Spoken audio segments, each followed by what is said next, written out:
Guys, welcome back to Andy's Dinosaur Reviews, and today we have another of these brand new Plannosaurus figures from Bandai. These things have been pretty cool. You know, at first I was a little underwhelmed with the T-Rex. Not really, I was a little confused by it. It was not quite the standard I was expecting, but still kind of cool. The Triceratops wasn't half bad, but I have some pretty high hopes for this one, as we've got the Spinosaurus, and this looks to be one of the best ones that they have out so far, and probably one of the more accurate Spinosaurus figures that are out currently as well. But you can see my box took a little bit of a beating in transit, not too sure why, but it definitely did get a little beat up. Regardless, you can see again some really nice imagery here on the front of the box. We've got a very cool shot of the Spinosaurus there, as well as again a shot over here showing off the skeleton aspect and everything like that. And you can of course see the Plannosaurus Spinosaurus title down there. If you turn it over here to the side, you see pretty much the same sort of stuff, almost exactly, with that same image again that we saw on the front, and over here again showing that you can have it with the skeleton and you can have it with the skin and everything, just like a regular normal living Spino. And then you've got some more images up here on the top, some more on the side, nothing really going on here on the bottom, and then again here on the actual sort of side bottom area, you've got more images and stuff here of the Spinosaurus as well as the skeleton. So I'm pretty psyched to get this one put together. Probably one of, if not my most anticipated from this line. So let's pop the box open and check it out. And of course, as soon as we open the box, you can see quite a bit going on in here. There are all sorts of parts in here, and of course that means that what I'm going to have to do is pull all of this stuff out and then assemble the Spinosaurus and assemble the skeleton of the Spinosaurus and everything like that. So I'm going to go ahead and do just that, and then we'll come back and check it out from there. So there we go, we have the skeleton version of the Spinosaurus now built and looking really cool. And what I like is, on top of the incredible visual here of the Spinosaurus in skeleton form, you also have the ability to kind of change and switch out the arms. You can see the arms are kind of held, you know, a little bit higher for more of a bipedal positioning, but they do give you different arms that you can use. If my camera would focus on it, there you go. That kind of have like the fingers bent that you can kind of use in a quadrupedal pose. So you do have the option to kind of switch the Spino up and, you know, display it however you would like. But even the bipedal arms here actually work pretty nicely for a quadrupedal pose as well, but you can again switch them out regardless. And once your skeleton is built, again, there's not a whole lot of really fine detail to the skeleton. There's definitely some, but I will say it's easily one of the nicest Spinosaurus skeletons I've ever seen. That is without question. And you also get articulation, which is always really fun.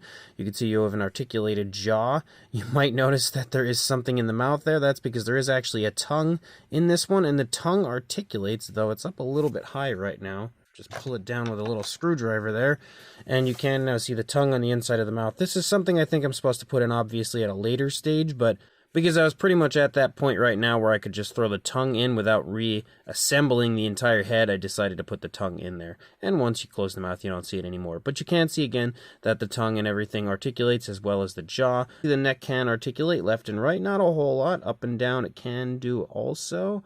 But I think you need to be kind of careful because it's only in there with like a little joint that you kind of pop in. So I'd imagine if you push it down too fast or too far, yeah, see, it pops out. So it doesn't stay in perfectly, but, you know, when it comes to kind of repositioning your Spinosaurus, it's absolutely possible. You also have arm articulation, basically only in the shoulder, but it works pretty nicely. You can also kind of move in and out a little bit. Same deal for the legs. You can move the hip back and forth. It can also come out away from the body a little bit. And then you also have knee articulation. So you've got a little extra there. And of course, you can move the tail a little bit. Not a whole lot, but you can definitely get at least a few different positions for the tail of the Spinosaurus. So again, it looks super cool here in skeleton form. I think it looks really neat, and I would actually be happy with it just this way alone. But of course, we're going to continue moving on here, and we're going to get the skin and everything on our Spinosaurus, and then we'll check it out from there. And there we are, we finally have our Spinosaurus fully assembled, and I actually got almost all the stickers on this time, which is 3 times now it took me to really get the stickers applied to one of these figures and be happy with it. And even though the sail coloration isn't perfectly placed, the stickers generally don't look very good, so I'm not too worried about it. The eyes, I did get on both sides, which is, impressive considering they're not very high quality. When you pull those kind of stickers or decals or whatever you want to call them off of the paper, they kind of rip, and I had a heck of a time trying to detach the back of the one eye from the paper because it came off together. But they are attached. There is also a sticker for the tongue, but I have no worries of putting that in because the tongue already looks like it's a pretty decent color. But you can see the Spino does look really, really cool once it is actually assembled. And outside of one area that I've had a little bit of a trouble with this one, it for the most part looks really nice, and I would definitely say is my favorite of all of these Plannosaurus figures so far. Again, we haven't taken a closer look at it, but just from my time here putting it together and just, looking it over here, it's definitely my favorite so far. So without further ado, let's jump to a closer look at this right now. So starting up here at the head sculpt of our Spinosaurus, you can see it looks really quite nice as far as both the color scheme and the skin texture. The skin texture does look pretty good. It's not amazingly detailed, but for what it is, it definitely sports some pretty impressive sculpt. You can see the nostrils and everything. We've also got the crest up here on the top of the head. Again, the eye socket area is sculpted nicely. The eyes are basically just a sticker, but they actually look pretty good on this one. I think, from a little bit of a step away because the eyes are so small, the sticker issue here when it comes to these figures, which I think looks pretty cheap a lot of the time, definitely doesn't look that bad, at least as far as the eye goes. One thing that probably helps this one is the fact that the coloration is so dark because we have a very dark gray up here on the top of the head, and once you again apply that sticker, it kind of meshes pretty nicely. Like the dark gray doesn't allow the sticker to shine as much as it does on some others.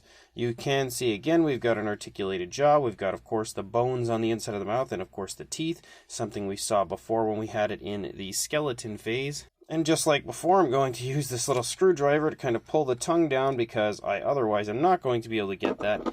I don't have fingers that small that can get in there because you can see it is a pretty small head, but of course, again, the tongue is articulated, which is really cool. And the jaw can open pretty nicely, so you have that going on. Another thing I actually think I forgot to mention earlier when talking about the articulation is the head itself articulates. You can see not a whole lot, but you do have a little bit of mobility, and I don't know if it's going to be able to do it now. I doubt it, but the neck can actually swivel, which I also don't think I even recognized when I was going over the articulation. It wasn't until I was trying to assemble this that I noticed that the neck can actually swivel, side to side. But as you move back here into the neck a little bit further, again, really nice looking skin texture. I like the fact that we have that dark gray and then this nice kind of like a pinkish tone here for the underside. Definitely meshes nicely, looks really cool. As we move down a little further, you can see the shoulder blade shining through. As you lead up into the sail looks really neat. But again, we have that sticker sort of gimmick going on, and I'm not a big fan of that. I definitely think it shines more so like a sticker on the sail than you see in the eyes, and just kind of again gives the figure a little bit of a cheap look. They did do a good job of kind of choosing coloration for it, and from afar you can see it doesn't look bad at all, but when you're close you can really easily tell that that is a sticker. It's very obvious. And another thing that's a little bit of a bummer when applying the stickers is because the stickers are obviously shiny and everything, it kind of shines the detail away, because when you look up here you see how nicely sculpted the fine detail of the sail is. It's really nice, but once you move down here, the sticker absolutely takes all that detail away. So a little bit of a downside as far as that goes. But as you move down into the arms, you can see some muscle definition. You've got the elbow sculpted out, very nicely sculpted hands. The nails don't have any kind of paintwork or anything. They're just a dark gray, but of course that's the rest of the body there. So it works pretty nicely because it kind of gives it the illusion of being painted. As you move back into the stomach, you can see again nice looking scale detail, nice skin texture as you move through. You can kind of make out the rib cage a little bit right there. Also almost like some slightly crocodilian style scaling as you move here along the upper part near the sail. And then as you lead down, you have some nice muscle definition in the thigh. And then continuing to move down, you can see that the foot sculpt is pretty nice. Again, the leg as a whole looks really good.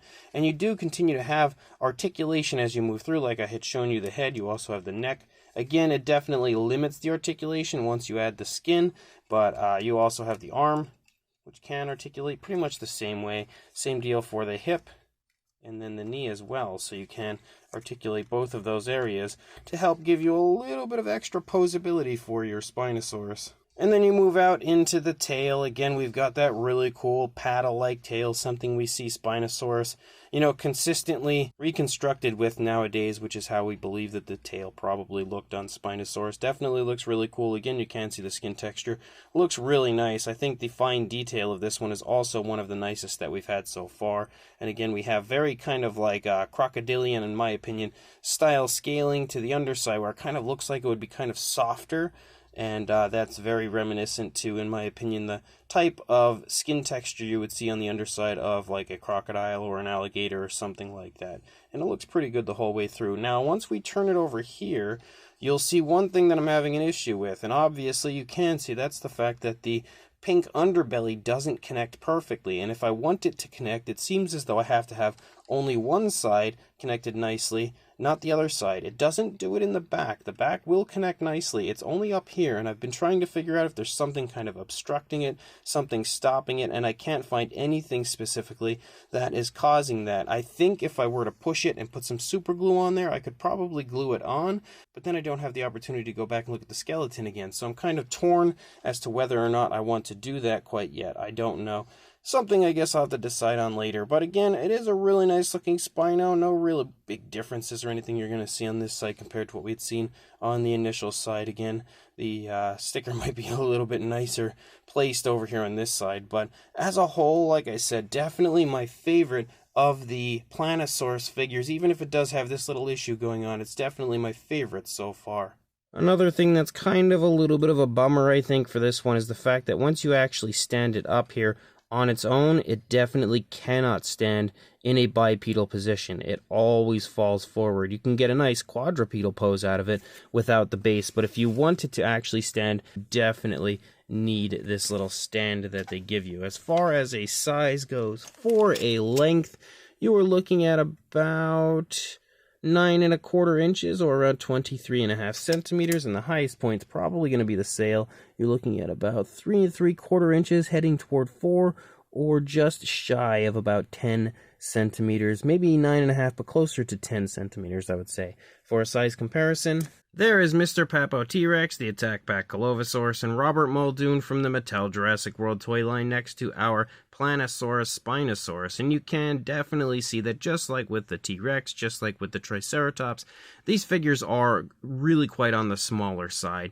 Not super tiny, like I wouldn't consider them minifigures by any means, especially considering you can see the Spino is a bit larger than the Attack Pack Colovosaurus there, but they're by no means anywhere close to the size that you would usually see most Spinosaurus figures kind of depicted in and released in. So it is definitely on the smaller side, even if it's not quite in the minifigure size range. And to further show you how small the figure is, you can see a Mattel Velociraptor now stepping in for a comparison next to the Spinosaurus, yet again showing you that the Raptor is even taller than our Spino here. So obviously they aren't to scale with each other, but also obviously it's quite a bit smaller. And then for one final comparison, we have the Plannosaurus Tyrannosaurus Rex next to the Plannosaurus Spinosaurus. And I will say, even though the figures do have some issues, they're definitely not the best figures out on the market today, they really are quite cool. And I would love to see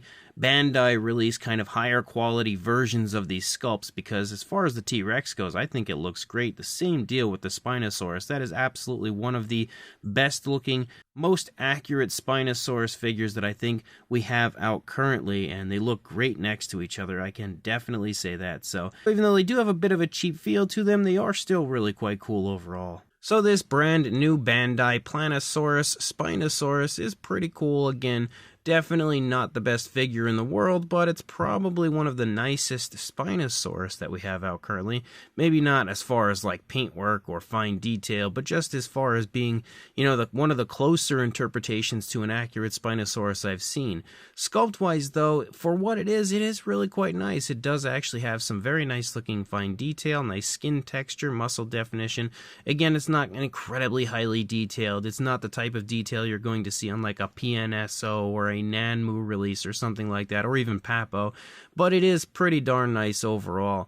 The coloration, I think, also looks good. I probably am the biggest fan of this color scheme that they've chosen for the Spinosaurus over any of the other figures we've seen so far, and I like that fact that we again have different color plastic for it, and it runs all the way out under the tail and everything, so it looks really nice, and you don't have to use the stickers for most of the coloration, even though there isn't really a whole lot going on, as we really only have 2 tones of color for the body. It is still pretty nice, and again, the colors play off of each other nicely. I do not mind the stickers on this one so much, not quite as much as I did on the others, because the stickers in the sail kind of sit a little nicer than, say, the feathers did on the, T-Rex. So we do have a little bit of a plus as far as that goes, but I still would have preferred some other form of coloration, like maybe just paint on that. All that would have taken was one quick flyby with an airbrush to kind of give it that same effect with the yellow, and instead we have to use stickers, which I think, that could be something fun for kids if kids purchase this, but I also feel like kids are going to get a little frustrated when trying to put something like this together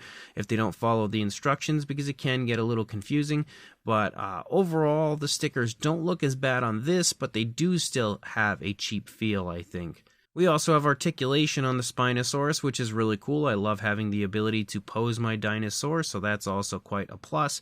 And whenever you look at it from whether it's the skeleton version or the fully skin textured version, you have articulation either way. A little more articulation with the skeleton version because you don't have the skin kind of getting in the way of the movement, but the articulation on the actual Spino, once it has the skin and everything applied, is still okay, I guess. It is a little disheartening that the plastic doesn't fit perfectly on the underside of mine, so that's definitely a little bit of a downside for this one. I could glue it if I chose to, but it's not the end of the world, I guess. I might just keep it the way it is and then just, again, secure one side of the plastic so it has a nice dominant side when displaying it, because I don't know that I really want to lose out on the ability to have the skeleton.